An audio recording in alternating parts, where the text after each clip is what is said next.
back down to the lowly miracles department, Craig tried to imagine what was happening behind that boardroom door. They were making huge decisions up there. Massive, cataclysmic pronouncements that would affect the fates of billions. He would do anything, he thought, just to sit at that table. Vince unscrewed his fountain pen. NFL? He asked. God closed his eyes and massaged his temples. Packers, he said finally.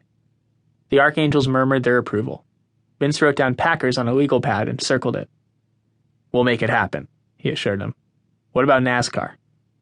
I like Trevor Bayne, God said, and David Rudiman. Vince wrote down the drivers' names. NHL? God shrugged. No preference. He pointed suddenly at Vince. Hey, how are my numbers? Vince swiftly removed a pie graph from his briefcase. Your numbers are fantastic, he said. 85% of humans worship you in some way. Outstanding, God said, smiling proudly at the chart. Any problem demographics? Vince hesitated. Some college kids have doubts, he admitted, but we think they'll come around. You sure? The archangel nodded vigorously. It's just a phase. God squinted at him. What about Leonard Skinnard? He asked.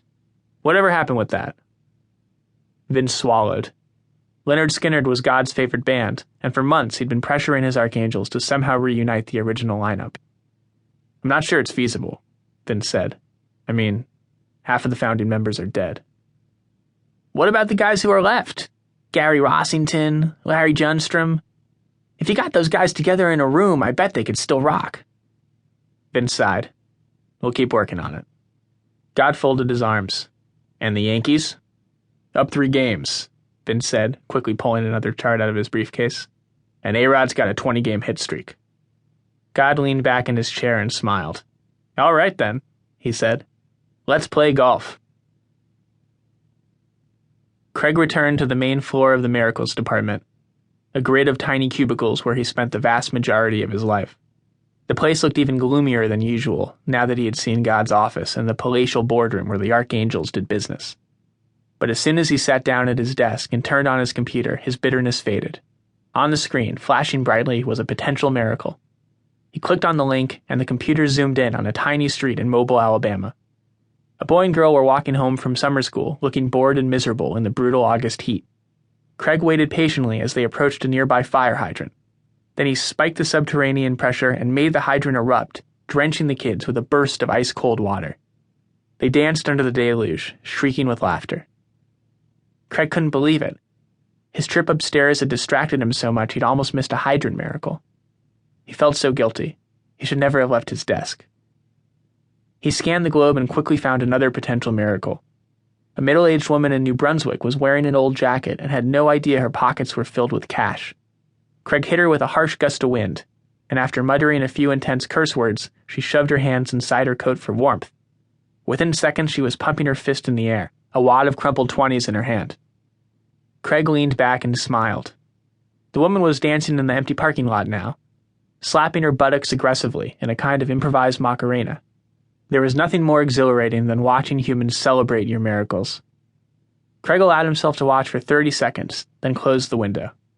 If he let himself get sidetracked, he would never get anything done. It was time to move on to the next one. A tourist in Monte Carlo was walking toward an obviously rigged roulette table. Craig was trying to divert the poor guy's path when a knock interrupted his thought process. Craig? A lanky young woman with oversized glasses was peering into his cubicle. Sorry for interrupting, she said, sticking out her hand. I'm Eliza. Oh no, I totally forgot you were coming. Have you been waiting long? Since 9, she said, smiling brightly to conceal her annoyance. I'm so sorry. How can I make it up to you? Well, I'd love a tour, if you're not busy. Craig glanced at his computer screen. The tourist had taken a seat at the roulette table and placed an enormous sum on black. It was too late to fix things. No problem, Craig said. Follow me.